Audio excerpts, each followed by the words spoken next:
الحمد لأہلہ والصلاة علی اہلہا اما بعد۔ دورہ خلاصہ قرآن کریم میں آپ سبھی کا پرتپاک استقبال ہے۔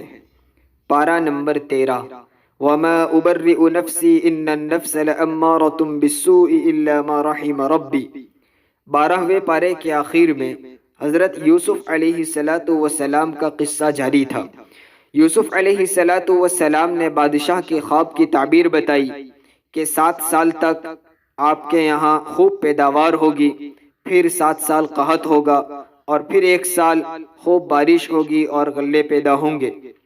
اس تعبیر کے بتلانے پر بادشاہ نے حضرت یوسف علیہ السلام کو قید خانے سے آزاد کر دیا، اور یوسف علیہ السلام پر جو الزام لگا تھا اس کا ازالہ بھی ہوا، آپ باعزت بری ہوئی۔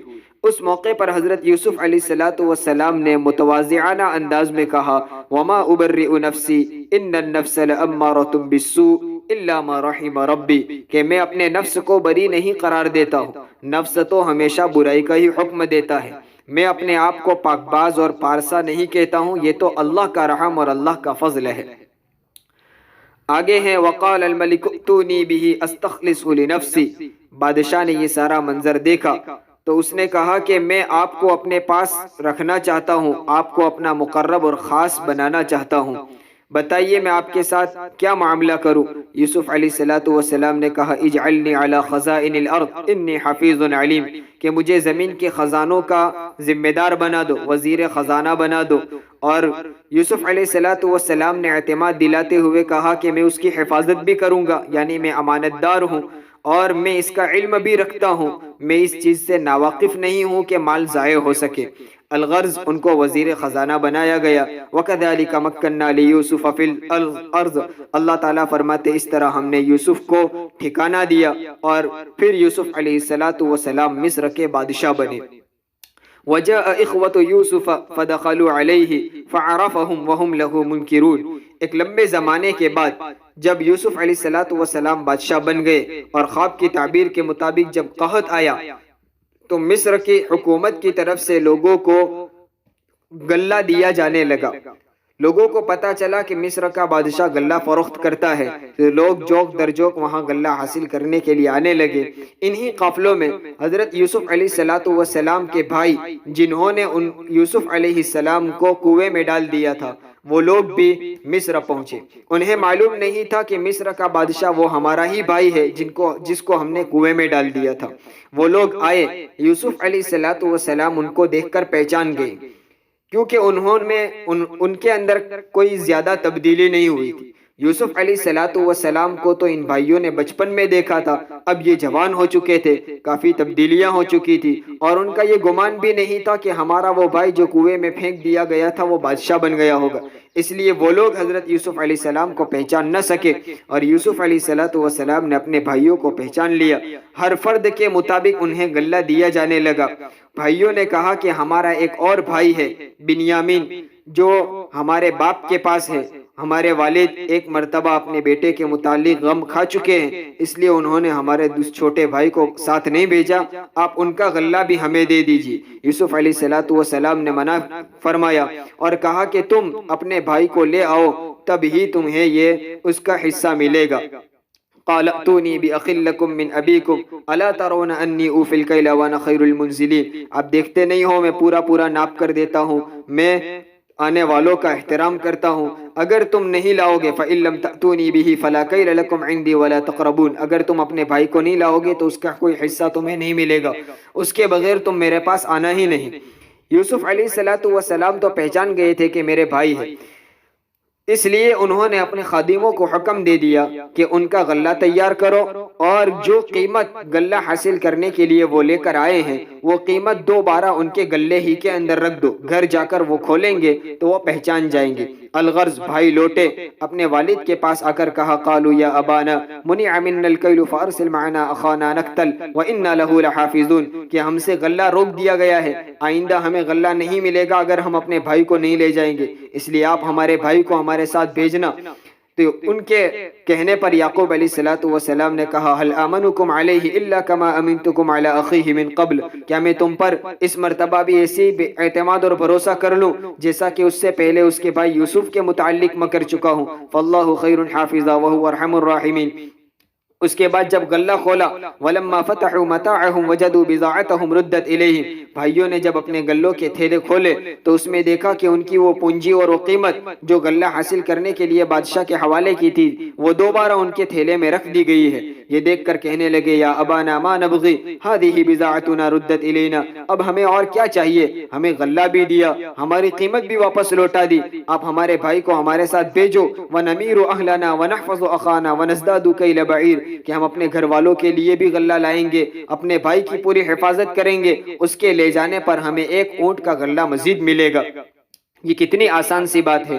ان کے ضد کرنے پر یعقوب علیہ السلام نے کہا ٹھیک ہے میں تمہارے ساتھ بھیجتا ہوں، لیکن تم میرے پاس سچا ایک پکا وعدہ کرو، اللہ کی قسم کھا کر کہو کہ اس کی حفاظت کرو گے۔ بھائیوں نے قسم کھائی۔ یعقوب علیہ السلام نے اپنے بیٹے بنیامین کو ان کے حوالے کیا اور پھر وہ مصر یوسف علیہ السلام کے پاس غلہ لینے کے لیے آئے۔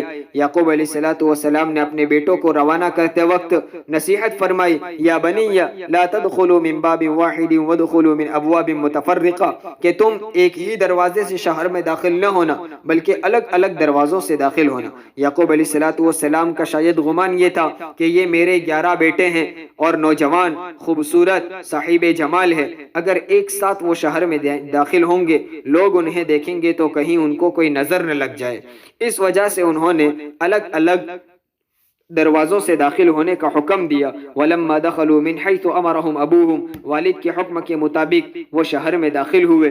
یوسف علیہ السلام کے پاس پہنچے، حضرت یوسف علیہ السلام نے اپنے سگے بھائی بنیامین کو پہچان لیا۔ بنیامین آپ کے سگے بھائی تھے، ماں شریک بھی اور باپ شریک بھی، اور دیگر جتنے بھائی تھے وہ صرف باپ شریک تھے۔ وَلَمَّا دَخَلُوا عَلَى يُوسُفَ آوَى إِلَيْهِ أَخَاهُ قَالَ إِنِّي أَنَا أَخُوكَ فَلَا تَبْتَئِسْ بِمَا كَانُوا يَعْمَلُونَ، جب وہ لوگ یوسف کے پاس پہنچے تو انہوں نے اپنے بھائی بنیامین کو اپنے پاس ٹھکانہ دیا اور تنہائی میں بلا کر کہا إِنِّي أَنَا أَخُوكَ، میں آپ کا بھائی ہوں، فَلَا تَبْتَئِسْ بِمَا كَانُوا يَعْمَلُونَ، یہ تمہارے بھائی تمہارے ساتھ جو کوئی نازیبا آپ کے ساتھ برتاؤ کرے آپ اس سے مایوس نہ ہونا۔ پھر ان کا غلہ تیار کیا گیا۔ جب غلہ تیار ہوا تو یوسف علیہ السلام نے پھر اپنے خادم کو حکم دیا کہ یہ بنیامین کے تھیلے میں ہمارا کوئی برتن ڈال دیا جائے۔ یوسف علیہ السلام اپنے بھائی بنیامین کو اپنے پاس روکنا چاہتے تھے، اس لیے انہوں نے یہ تدبیر کی کہ ان کے تھیلے میں شاہانہ ایک برتن ڈال دیا گیا۔ الغرض ان کا غلہ تیار ہوا، وہ جانے لگے۔ ثم اذن مؤذن ایتها العیر انکم لسارقون، ایک اعلان کرنے والے نے اعلان کیا، پکارا کہ تم چور ہو۔ لوگوں یوسف علیہ السلام کے بھائیوں نے کہا ہم نے کہاں چوری کی ہے؟ انہوں نے کہا کہ ہم نے بادشاہ کا ایک برتن کھو دیا ہے، نہیں مل رہا ہے، ہو سکتا ہے آپ کے سامان کے اندر ہو۔ بھائیوں نے کہا قالوا تاللہ لقد علمتم ما جئنا لنفسد فی الارض وما كنا سارقین، ہم کو یہاں زمین میں فساد پھیلانے نہیں آئے ہیں، ہم چور نہیں ہیں، آپ کو اگر یقین نہ ہو تو ہمارا غلہ چیک کر لو، آپ اس میں تحقیق کر لو۔ بادشاہ کے لوگوں نے کہا فما جزاؤہ ان کنتم کاذبین، اگر تم جھوٹے ہو تو اس کا کیا بدلہ ہوگا، اگر تم ہی میں سے کوئی چور نکل آئے تو کیا کریں گے؟ بھائیوں نے کہا قالوا جزاؤہ من وجد فی رحلہ فہو جزاؤہ کذالک نجزی الظالمین، اس وقت کے اصول کے مطابق بھائیوں نے کہا کہ جس کے غلے میں برتن نکل آئے آپ اسی کو اپنے پاس غلام بنا کر رکھ لینا۔ الغرض ان کا غلہ چیک کیا گیا، اولاً بھائیوں کے غلوں میں تحقیق کی اور پھر آخر میں بنیامین کے تھیلے کو کھولا گیا جس میں سے بادشاہ کا برتن یوسف علیہ السلام کا شاہانہ برتن نکلا۔ اب جب یہ برتن ظاہر ہوا بھائیوں نے کہا قالوا ان یسرق فقد سرق اخ له من قبل، کہ اگر اس نے چوری کی ہے تو اس سے پہلے اس کا بھائی بھی چوری کر چکا ہے۔ یہ اپنے بھائی یوسف ہی کے سامنے کہہ رہے تھے، انہیں پتہ نہیں تھا کہ یہ ہمارا بھائی یوسف ہے، انہی کے بارے میں کہہ رہے تھے کہ اگر یہ بنیامین نے چوری کی ہے تو اس سے پہلے اس کا بھائی یوسف بھی چوری کر چکا ہے۔ اور ان کا اس واقعے کی طرف اشارہ تھا کہ یوسف علیہ السلام بچپن میں اپنی پھوپھی کے پاس رہا کرتے تھے، جب تھوڑے بڑے ہوئے تو والد یعقوب علیہ السلام نے اپنے پاس بلا لینا چاہا، لیکن آپ کی پھوپھی چاہتی تھی کہ یوسف میرے پاس رہے، اس لیے انہوں نے ایک تدبیر کی کہ اپنا ایک پٹکا، اپنا کپڑے کا ٹکڑا یوسف علیہ السلام کے بدن پر کپڑوں کے اندر باندھ دیا، اور پھر یہ چرچا کرنے لگی کہ میرا پٹکا کھو گیا ہے، اور پھر تحقیق کی گئی تو یوسف علیہ السلام کے بدن پر بندھا ہوا نکلا۔ اس بہانے سے پھوپھی نے یوسف کے اپنے پاس دوبارہ روک لیا۔ تو حقیقت میں یہ یوسف علیہ السلام کی چوری نہیں تھی، بلکہ آپ کی پھوپھی کے محبت میں آپ کی پھوپھی نے ایک تدبیر کی تھی یوسف کو اپنے پاس رکھنے کے لیے۔ جب یوسف علیہ السلام کے سامنے ان بھائیوں نے کہا کہ یہ بنیامین اگر ہمارا بھائی یہ چوری کر چکا ہے تو اس کا بھائی بھی اس سے پہلے چوری کر چکا ہے، یوسف علیہ السلام نے ان کی باتیں سنی لیکن خاموش رہے، ان کے سامنے کوئی بات ظاہر نہیں کی، زبان سے نہیں بولے، ہاں دل میں کہا انتم شر مکانا، کہ اگر تم مجھ پر الزام لگاتے ہو حالانکہ تم اس سے زیادہ برے ہو، تم نے اپنے بھائی کے ساتھ کیسا معاملہ کیا، یہ اپنے دل میں کہا، بھائیوں کے سامنے کوئی بات ظاہر نہیں کی۔ الغرض بنیامین کو یوسف علیہ السلام نے اپنے پاس رکھ لیا۔ بھائی واپس لوٹنے لگے، واپس لوٹنے سے پہلے بادشاہ سے درخواست کی، یا ایھا العزیز ان لہ ابا شیخا کبیرا فخذ احدنا مکانا انا نراک من المحسنین، اس کا باپ بوڑھا ہے، کمزور ہے، اس سے پہلے ایک بھائی کا غم کھا چکا ہے، آپ اس کو ہمارے ساتھ بھیج دو، اس کے بدلے میں ہم میں سے کسی ایک آدمی کو رکھ لو۔ بادشاہ نے کہا، یعنی یوسف علیہ السلام نے کہا، معاذ اللہ، یہ کیسے ہو سکتا ہے، اللہ کی پناہ، جس کی چوری ظاہر ہوئی ہے ہم اسی کو اپنے پاس رکھ سکتے ہیں، دوسرے کسی کو رکھنا یہ تو ظلم ہے۔ یہ لوگ مایوس ہو گئے۔ بھائی جب وہاں سے نکلنے لگے اب سرگوشی کرنے اور مشورہ کرنے لگے۔ ان بھائیوں میں سے بڑے نے کہا، الم تعلموا ان اباکم قد اخذ علیکم موثقا من اللہ ومن قبل ما فرطتم فی یوسف، کیا تم کو معلوم نہیں ہے ہم نے اپنے باپ کے ساتھ پکا وعدہ کیا ہے، قسمیں کھائی ہے، اور اس سے پہلے بھی یوسف کے بارے میں تم کیا کر چکے ہو تمہیں معلوم ہے، اب ہم اپنے باپ کے پاس جا کر کیا جواب دیں گے؟ میں تو اس زمین کو چھوڑ کر یعنی مصر کو چھوڑ کر اپنے باپ کے پاس آ نہیں سکتا، تم جاؤ، ارجعوا الی ابیکم فقولوا یا ابانا ان ابنک سرق، تم جا کر ہمارے والد سے کہو کہ آپ کے بیٹے نے چوری کی ہے اور ہم نے اس کی حفاظت کا وعدہ کیا تھا، یہ ظاہری حالت کو دیکھتے ہوئے کہا تھا، ہم غیب کا علم نہیں جانتے تھے کہ آئندہ یہ چوری کرے گا اور اس طرح کا معاملہ ہوگا، وما شہدنا الا بما علمنا وما كنا للغیب حافظین۔ اور آپ اپنے والد سے یہ بھی کہیے کہ اگر آپ کو ہماری بات پر یقین نہ آئے تو واسأل القریۃ التی كنا فیها والعیر التی اقبلنا فیها، اس بستی والوں سے پوچھو یا ہمارے ساتھ جو قافلے کے شرکا ہیں ان سے پوچھو، ہم اپنی بات میں سچے ہیں۔ جب بھائیوں نے جا کر یعقوب علیہ السلام سے واقعہ بیان کیا، یعقوب علیہ السلام نے کہا، بل سولت لکم انفسکم امرا، کہ یہ تمہارے دل نے ایک بات گھڑ لی ہے، اب مجھ سے کیا ہو سکتا ہے، میں صبر ہی کروں گا۔ بھائیوں سے یعقوب علیہ السلام نے اپنے ان بیٹوں سے منہ موڑ لیا اور کہنے لگے، یا اسفا علی یوسف وابیضت عیناہ من الحزن فهو کظیم، اپنے یوسف علیہ السلام کا غم کرنے لگے اور یوسف کی یاد میں آپ روتے رہے، غم کی وجہ سے روتے روتے آپ کی آنکھیں سفید ہو گئی، آپ نابینا ہو گئے۔ پھر ایک زمانے کے بعد یعقوب علیہ السلام نے پھر اپنے بیٹوں سے کہا، یا بنی اذهبوا فتحسسوا من یوسف واخیہ ولا تیأسوا من روح اللہ، جاؤ یوسف اور اس کے بھائی بنیامین کو تلاش کرو، اللہ کی رحمت سے مایوس نہ ہو، اللہ کی رحمت سے مایوس تو کافر لوگ ہی ہوا کرتے ہیں۔ یوسف علیہ السلام نے اپنے بیٹوں کو بھیجا، پھر یہ لوگ یوسف علیہ السلام کے پاس آئے، فلما دخلوا علیہ قالوا یا ایھا العزیز مسنا واہلنا الضر وجئنا ببضاعة مزجاة فاوف لنا الکیل وتصدق علینا ان اللہ یجزی المتصدقین، کہ ہمیں قحط سالی لگی ہے، گھر کے حالات خراب ہیں، ہمارے پاس پوری قیمت ادا کرنے کو کچھ نہیں ہے، ہم تھوڑی سی قیمت لے آئے ہیں، بس آپ مہربانی کر دیجئے، ہمیں پورا غلہ دیجئے، اگر آپ ہم پوری قیمت ادا نہ کرے پھر آپ صدقہ سمجھ کر ہمیں دے دیجئے۔ یوسف علیہ السلام نے بھائیوں کی یہ جب خستہ حالی دیکھی اس وقت کہا، قال هل علمتم ما فعلتم بيوسف واخیہ اذ انتم جاہلون، کیا تمہیں معلوم ہے، تمہیں یاد ہے تم نے اپنے بھائی یوسف کے ساتھ اور اس کے بھائی کے ساتھ کیا معاملہ کیا؟ جب یوسف علیہ السلام نے اپنے بھائیوں کے سامنے اس بات کا اظہار کیا تو ان کی آنکھیں کھل گئی، وہ غور سے دیکھنے لگے اور چہرے کے آثار سے اب معلوم ہونے لگا کہ شاید یہی یوسف ہے۔ بھائیوں نے کہا، اِنَّكَ لَأَنْتَ یوسف، کیا آپ ہی یوسف ہے؟ یوسف علیہ السلام نے کہا، قال انا یوسف وهذا اخی، ہاں میں یوسف ہوں اور یہ میرا بھائی ہے، قد من اللہ علینا، اللہ نے مجھ پر احسان کیا۔ بھائی اس وقت چونک گئے، کہنے لگے تاللہ لقد آثرک اللہ علینا وان کننا لخاطئین، یقیناً اللہ کی قسم اللہ نے آپ کو ہم پر ترجیح دی، ہم ہی غلطی پر تھے۔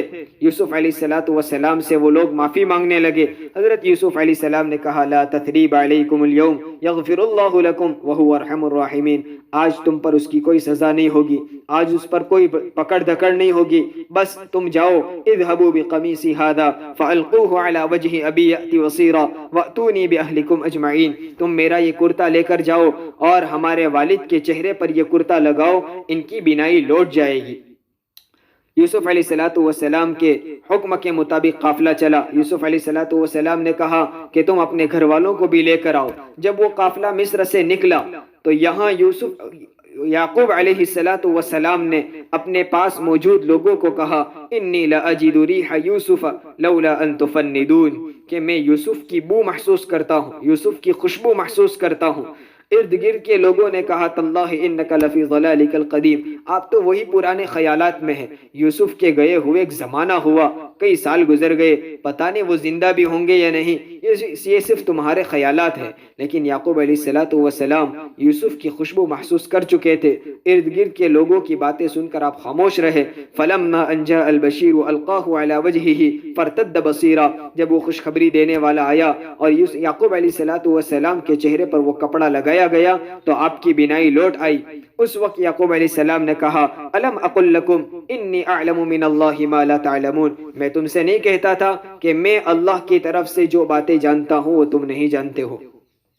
بھائیوں کے سامنے جب ان کا جھوٹ ظاہر ہو گیا، کہنے لگے یا ابانا استغفر لنا ذنوبنا انا کنا خاطئین، اے ہمارے والد ہمارے لیے ہماروں گناہوں کی مغفرت طلب کیجئے، معافی اللہ کے دربار میں ہمارے لیے استغفار کیجئے، ہم غلطی پر تھے۔ یعقوب علیہ السلام نے کہا سوف استغفر لکم ربی انہ هو الغفور الرحیم، میں ان قریب تمہارے لیے دعائے مغفرت کروں گا، بے شک اللہ بہت زیادہ معاف کرنے والا رحم کرنے والا ہے۔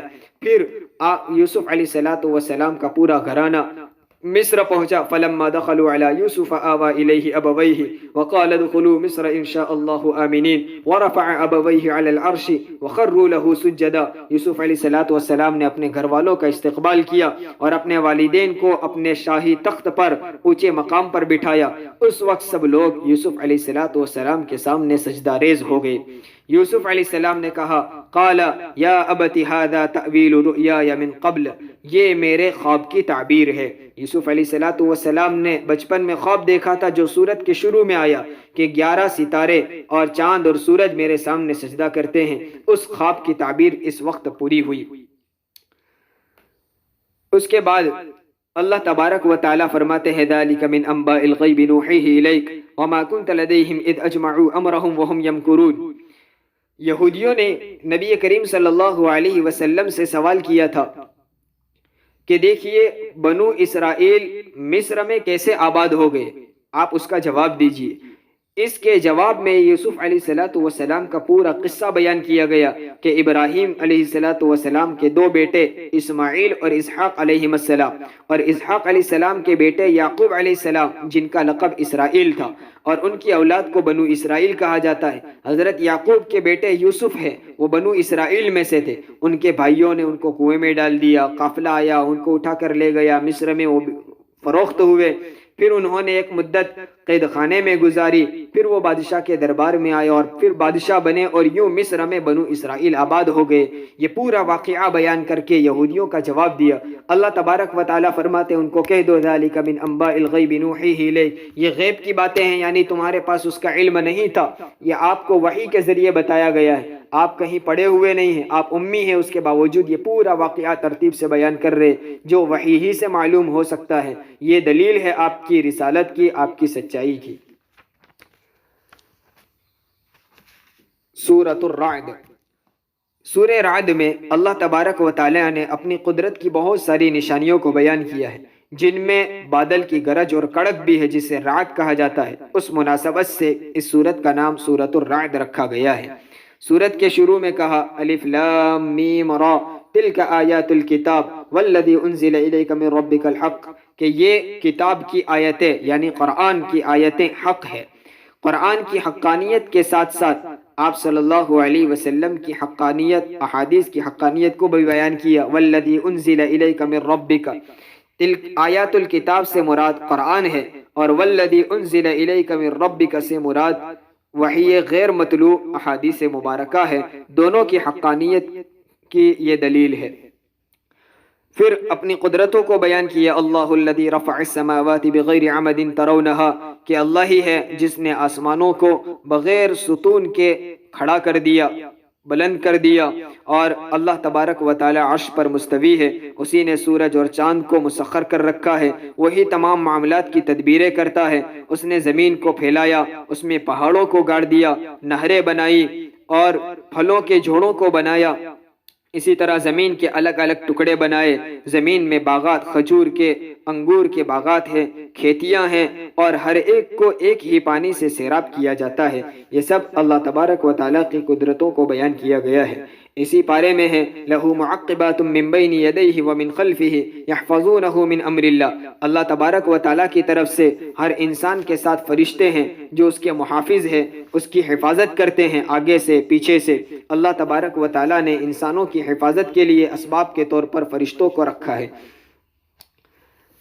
پھر فرمایا انزل من السماء ماء فسالت اودیة بقدرها فاحتمل السیل زبدا رابیا۔ اس آیت میں حق اور باطل کی مثال بیان کی ہے کہ جس طرح تیز ترین بارش ہو اور سیلاب بہنے لگے، پانی بہہ رہا ہو، اس کے اوپر ایک جھاگ آ جاتی ہے، کچھ دیر کے لیے وہ جاگ رہتی ہے، پھر وہ جاگ ختم ہو جاتی ہے، اور اصل پانی اور اصل چیزیں باقی رہ جاتی ہے۔ حق و باطل کی مثال بھی ایسی ہے کہ کبھی سیلاب کے طور پر باطل آتا ہے، ایسا محسوس ہوتا ہے کہ وہ حق کو بھی اپنے ساتھ لے جائے گا، لیکن باطل کی مثال اس زاگ کی طرح ہے، وہ تھوڑی دیر اوپر ابھرا ہوا رہتا ہے، پھر وہ ختم ہو جاتا ہے اور حق باقی رہتا ہے۔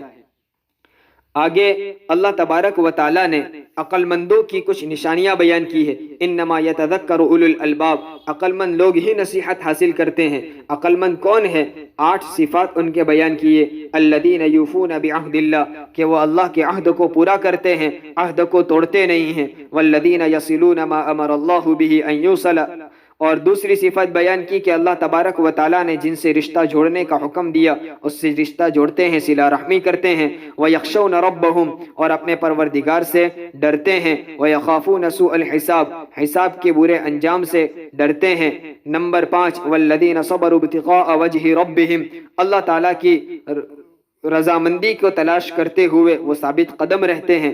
نمبر 6 وَأَقَامُوا الصَّلَاةَ، نماز کا اہتمام کرتے ہیں۔ نمبر 7 وَأَنفَقُوا مِمَّا رَزَقْنَاهُمْ سِرًّا وَعَلَانِيَةً، خفیہ طور پر اور علانیہ طور پر اللہ کے مال میں سے اللہ کے دیے ہوئے رزق کو اللہ کے راستے میں خرچ کرتے ہیں۔ نمبر 8 وَيَدْرَؤُونَ بِالْحَسَنَةِ السَّيِّئَةِ، اور برائی کا بدلہ اچھائی سے دیتے ہیں۔ پھر فرمایا وَيَقُولُ الَّذِينَ كَفَرُوا لَوْلَا أُنزِلَ عَلَيْهِ آيَةٌ مِّن رَبِّهِ، مشرکین مکہ نبی کریم صلی اللہ علیہ وسلم سے اپنے من چاہے معجزات طلب کرتے تھے۔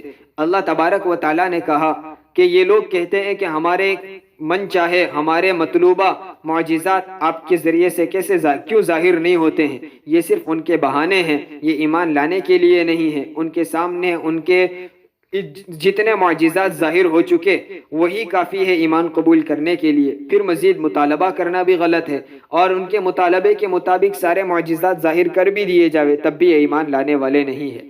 اسی پارے میں فرمایا الا بذکر اللہ تطمئن القلوب، اللہ کے ذکر سے دلوں کو اطمینان اور طمانینت حاصل ہوتی ہے۔ پھر سورہ رعد کے آخر میں فرمایا وَيَقُولُ الَّذِينَ كَفَرُوا لَسْتَ مُرْسَلًا قُلْ كَفَى بِاللَّهِ شَهِيدًا بَيْنِي وَبَيْنَكُمْ وَمَنْ عِنْدَهُ عِلْمُ الْكِتَابِ، کہ آپ یہ کافروں سے کہہ دو کہ آپ اگر میری رسالت قبول نہیں کرتے ہیں تو کیا ہو گیا، اللہ تعالیٰ میرے اور تمہارے درمیان گواہ ہے، اللہ خود رسالت کی گواہی دیتا ہے اور اہل علم گواہ ہے، تم جہالوں کے رسالت کا انکار کرنے سے کوئی فرق نہیں پڑتا۔ سورۃ ابراہیم، سورہ ابراہیم میں حضرت ابراہیم علیہ السلام کا واقعہ بیان ہوا ہے۔ اس مناسبت سے اس سورت کا نام سورہ ابراہیم رکھا گیا۔ سورت کی ابتدا میں اللہ تبارک و تعالیٰ نے قرآن کریم کے نزول کی وجہ بیان کی ہے، کتاب انزلناہ الیک لتخرج الناس من الظلمات الی النور، ہم نے یہ کتاب آپ کی طرف نازل فرمائی تاکہ آپ لوگوں کو کفر کے اندھیروں سے نکال کر ایمان کی روشنی میں لے آئیں۔ وما ارسلنا من رسول الا بلسان قومه ليبين لهم، مشرکین مکہ اعتراض کرتے تھے کہ یہ محمد جو کلام بیان کرتے ہیں وہ ان کا اپنا گھڑا ہوا ہے، یہ اللہ کا کلام نہیں، اسی وجہ سے تو یہ عربی زبان میں ہے کہ محمد کی زبان بھی عربی ہے، اس وجہ سے وہ عربی میں کلام پیش کرتے ہیں۔ اللہ تبارک و تعالیٰ نے فرمایا کہ ہم جب کبھی کوئی رسول کو بھیجتے ہیں تو اس کی قوم ہی کی زبان میں ہم رسول کو بھیجتے ہیں اور احکام بیان کرتے ہیں، تبھی انہی کی قوم میں سے ہوگا، تبھی تو ان کی قوم ان کی باتوں کو سمجھ سکیں گے، اگر زبان علیحدہ ہوگی تو اس قوم کو سمجھنا دشوار ہوگا۔ پھر آگے ایک اصول بیان کیا، وَإِذْ تَأَذَّنَ رَبُّكُمْ لَئِن شَكَرْتُمْ لَأَزِيدَنَّكُمْ وَلَئِن كَفَرْتُمْ إِنَّ عَذَابِي لَشَدِيدٌ، اگر تم اللہ کی نعمتوں کا شکر ادا کرتے رہو گے تو اللہ تبارک و تعالیٰ تمہاری نعمتوں میں اضافہ کرے گا۔ نعمت میں اضافہ کبھی نعمت کے مسلسل رہنے سے ہوتا ہے اور کبھی نعمت کے حصی طور پر بڑھ جانے سے ہوتا ہے۔ آگے فرمایا مثل الذین کفروا بربہم اعمالہم کرماد اشتدت بہ الریح فی یوم عاصف، یہ کفار جو دنیا میں جو کوئی نیک کام کرتے ہیں، بھلے کام کرتے ہیں، تو ان کے اس نیک اعمال کا بدلہ آخرت میں کوئی نہیں ہے۔ ان کے یہ نیک اعمال تو ایسے ہی ہے جیسے کوئی چیز جل کر راکھ ہو گئی ہو اور اس پر تیز و تند ہوا چلے جس کی وجہ سے وہ راکھ اڑ کر ختم ہو جاتی ہے، بس اسی طرح ان کفار کے نیک اعمال ہیں جو راکھ کی طرح اڑ کر ختم ہو گئے، آخرت میں اس کا کوئی بدلہ نہیں ملے گا۔ ألم تر كيف ضرب الله مثلا كلمة طيبة كشجرة طيبة أصلها ثابت وفرعها في السماء، اللہ تبارک و تعالیٰ نے کلمہ طیبہ اور کلمہ خبیثہ کی مثال دی ہے۔ کلمہ طیبہ سے مراد کلمہ توحید ہے اور کلمہ خبیثہ سے مراد کفر کی باتیں ہیں، کہ کلمہ طیبہ کی مثال ایسی ہے جیسے کوئی پاکیزہ درخت ہو جس کی جڑیں مضبوط جمی ہوئی ہو، اس کی شاخیں آسمان میں پھیلی ہوئی ہو اور وہ خوب پھل دیتا ہو۔ اس سے مراد کھجور کا درخت ہے کہ جس کا ہر جز نفع بخش، مفید اور کارآمد ہے۔ ایمان اور کلمہ توحید بھی ایسا ہے جو ہر اعتبار سے کارآمد اور مفید ہے۔ اور دوسری طرف کلمہ خبیثہ یعنی کفر کی باتیں ایسی ہے جو ایک گندے بدبودار درخت کی طرح ہے جس کی جڑیں بھی مضبوط نہ ہو، جس کو قرار اور ثبات نہ ہو، معمولی سی ہوا یا معمولی سے جھٹکے سے وہ ختم ہو جائے، اسی طرح یہ کفر کی باتیں ہیں۔ آگے کہا وَإِذْ قَالَ إِبْرَاهِيمُ رَبِّ اجْعَلْ هَذَا الْبَلَدَ آمِنًا وَاجْنُبْنِي وَبَنِيَّ أَن نَّعْبُدَ الْأَصْنَامَ، ابراہیم علیہ السلام کا قصہ بیان کیا ہے کہ انہوں نے ایک وادی غیر ذی زرع میں اللہ تبارک و تعالیٰ کے حکم سے اپنی بیوی ہاجرہ اور بیٹے اسماعیل کو چھوڑ دیا۔ اس وقت دعا کی اس شہر اور اس علاقے کے لیے کہ اس کو امن والا بنا دے، اور اپنی اولاد کے لیے دعا کی کہ مجھے اور میری اولاد کو بت پرستی سے محفوظ کر دے۔ انہی دعاؤں میں ایک دعا کی ربنا لیقیموا الصلاة فاجعل افئدة من الناس تهوی الیہم وارزقهم من الثمرات لعلهم یشکرون، اپنی اولاد کے نمازی بن جانے کی دعا کی، اور وہ تنہا ہے تو لوگوں کے دلوں کو اس علاقے کی طرف مائل کر دے کہ لوگ جوگ در جوگ وہاں آنے لگے۔ اسی طرح ان کے اپنے اولاد اسماعیل علیہ السلام اور ہاجرہ اور اپنی اولاد کے لیے رزق کی دعا کی۔ اس سے معلوم ہوا کہ اپنے اولاد کے ایمان کی حفاظت کی اور اسی طرح رزق کی برکت کی دعائیں کرتے رہنا چاہیے۔ آگے فرمایا وَلَا تَحْسَبَنَّ اللَّهَ غَافِلًا عَمَّا يَعْمَلُ الظَّالِمُونَ، کہ یہ ظالم لوگ، کفار لوگ جو ظاہراً ترقی کر رہے ہیں، تو تم یوں نہ سمجھو کہ اللہ تعالیٰ ان کے اعمال سے غافل ہے۔ اللہ تعالیٰ پوری خبر رکھتا ہے، یہ تو اللہ نے ان کو مہلت دی ہے۔ انما یؤخرهم لیوم تشخص فیہ الابصار، ان کو ایک مدت تک مہلت دی ہے، مہلت کی وجہ سے یہ ترقی ظاہراً کر رہے ہیں، جب اللہ کی پکڑ ہوگی تو اس وقت وہ ہلاک ہو جائیں گے۔ اس پارے کی آخری آیت سورہ حجر کی آیت ہے۔ سورہ حجر میں قوم سمود کا واقعہ ہے جو ایک وادی میں بستے تھے جس وادی کا نام حجر ہے۔ اس مناسبت سے اس سورت کا نام سورہ حجر رکھا گیا۔ یہ 13ویں پارے کا مختصر خلاصہ تھا۔ اللہ تبارک و تعالی قرآن کریم کا صحیح فہم ہمیں عطا فرمائے، اس پر عمل کرنے کی توفیق عطا فرمائے، آمین۔ السلام علیکم ورحمۃ اللہ وبرکاتہ۔